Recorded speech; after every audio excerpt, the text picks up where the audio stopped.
За Монгол банкны өөрийнх нь ер нь балансын асуудал нэлээд хүндэрсэн харагдаад байгаа. Тэгээ миний харж байгаагаар бол хөрөнгөнөөсөө нийт өр төлбөр нь давтсан. Нийт өөрийн хөрөнгө нь хасах одоо 4.8 их 80.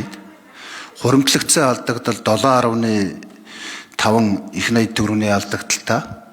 Тэгэхээр энийг нэгдүгürt ер нь одоо ийм хүнд нөхцөл байдлыг та хүлээж авч байна. Тэгээ энийг одоо ер нь нэгдүгürt яаж засах вэ?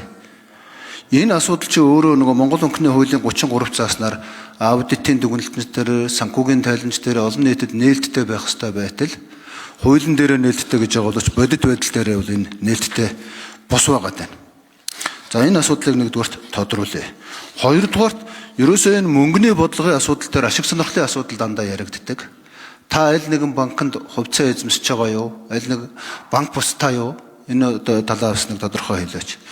Гуравдугаарт аль нэгэн одоо улс төрийн ялангуяа энэ сонгуульд өгөхөд ирэхлээр л нэг юм төсөл хөтөлбөр хийгээд шууд төв банкнасаа энэ төсөл хөтөлбөр рүү ороод ингээд зээл санхүүжилт гаргацдаг. За энээс болж энэ алдагдлууд үүсэж байгаа болов уу гэж бодож байна.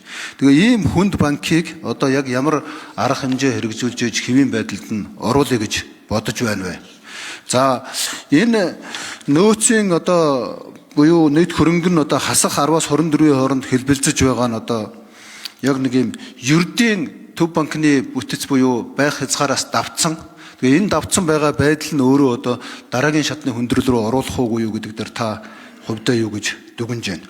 Хуримтлагдсан алдагдал нь хасах 26% төрсэн нийт хөрөнгийнхаа. Тэгээ эн чинь бол одоо нөгөө IMF-ийн гаргасан дээр удирдах болох төвшин гэдэг байгаагаас өндөр төвшөнд гараа явцсан.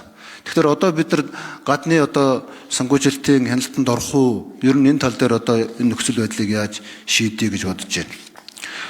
Хамгийн том эрсдэлтэй зүйл бол өрхийн одоо зээлийн орлого, давхар зээлтэй иргэдийн хөв буюу өрхийн зээлийн эрсдэл их өндөр харагдаж байна. Энэ талаар бас та энэ дөрвөн том асуултанд нэг хариулаад өгөөч. За цайны завсралгүй өргөжлүүлээ хэлцгүү. За өргөжлүүлээд хэлцээ. За асуултанд хариулна нэр дэвшигч Санжаагийн наран цогт. За төвшин гишүүний асуултанд хариулъя. За таны дурдсан асуудлууд бол бас үнэн бодиттой.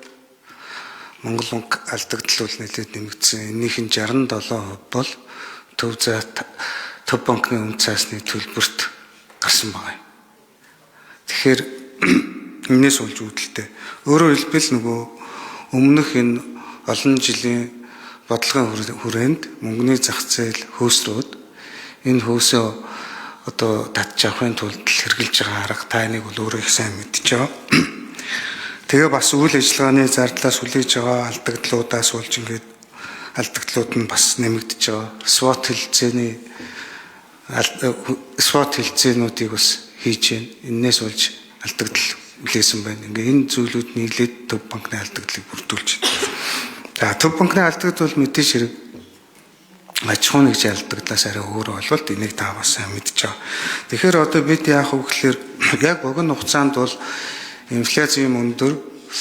За зах зээл өөрөө яг ийм нөхцөл байдалтай байгаа учраас мөнгөний хатуу болдог богино хугацаанд үргэлжилнэ. Сая заяа бол гишүүний хэлснээр бид нар энэ үндсэн асуудлуудаа шийдэх хүртэл энэ алдагдлыг бууруулах боломж ингээ харагдахгүй байгаа. Энд чи яагаад гэвэл үргэлжлүүлээд энэ алдагдлаа нэмэгдүүлж төлөгдөөд юм гэсэн.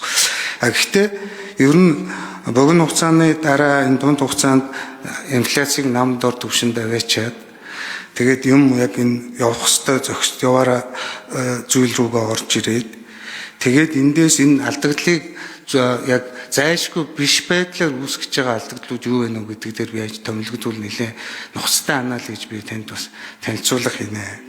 Ингэжээж бид нар энэ алдагдлыг бол бууруулах ёстой. Энэ бол зарчмын асуудал.